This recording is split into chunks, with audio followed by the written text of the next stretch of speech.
It's a quiet Tuesday morning. Your upstairs neighbor starts a load of laundry. A hose bursts.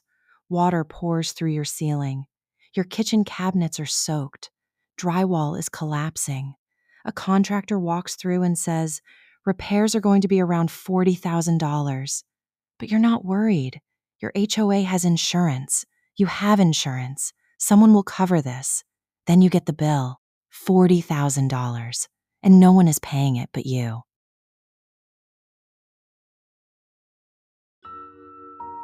You call your insurance company. They say, this appears to involve the HOA's master policy. You call the HOA manager. They say, you'll need to contact your own insurance. You call your insurance again. They say, we'll review the claim. Days pass.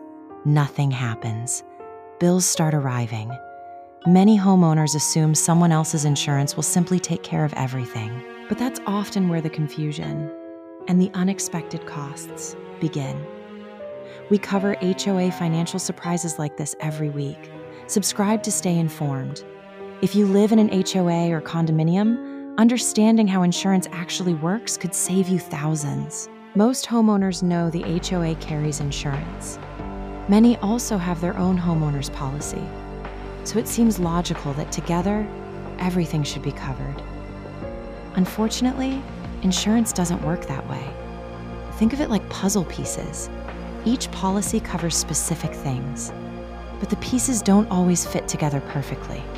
There can still be gaps. And the detail that determines whether you're covered is usually buried in a document most homeowners have never read. Homeowners often don't discover those gaps until after a loss. The HOA's master policy generally protects property the association is responsible for. Your own policy generally protects property you're responsible for.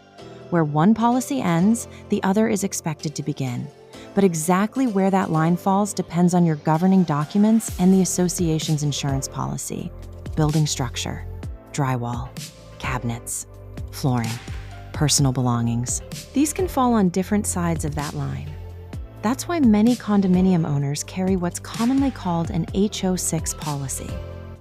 Most homeowners have never heard of it, but it may be the most important insurance decision you make inside an HOA community.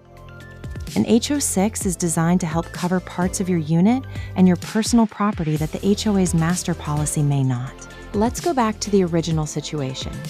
Your neighbor's pipe bursts and damages your kitchen. Who pays? It depends on where the damage occurred, what your governing documents say, and which policy is responsible for that specific part of the building. In many cases, the answer isn't obvious, even to the insurance companies. Now imagine a fire damages several units.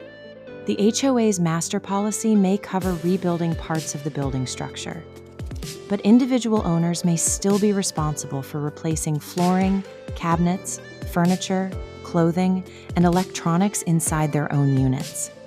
Without the right coverage, those costs come directly out of pocket. Here's one that surprises almost everyone. Some associations have insurance deductibles of $10,000, $25,000, or even $50,000. Depending on the circumstances and governing documents, some of those costs may ultimately fall on homeowners. That means even when the HOA's insurance covers the loss, individual owners may still owe thousands. Rather than waiting for a claim to discover these details, here's what every HOA homeowner should check. What does your HOA's master policy cover? Do you have an HO6 policy? If one is appropriate for your property? What is your HOA's insurance deductible? Does your policy include loss assessment coverage? That can help if your HOA passes insurance-related costs to homeowners through a special assessment, which happens more often than many people realize. And have you reviewed your governing documents to understand where the HOA's responsibility ends and yours begins? These are questions worth asking before there's a claim, not after. Insurance isn't just about having a policy. It's about understanding where your responsibility begins and where the HOA's ends. Because after water is pouring through your ceiling is the worst possible time to discover there's a gap in your coverage. The homeowners who avoid expensive surprises are usually the ones who asked the right questions before anything went wrong. If you've ever dealt with an insurance surprise in your HOA, share your story in the comments. It might help another homeowner avoid the same mistake. If you found this helpful, subscribe to Community Living for practical HOA education without the drama. And check out our video on Reserve Studies Explained, or what happens when an HOA runs out of money.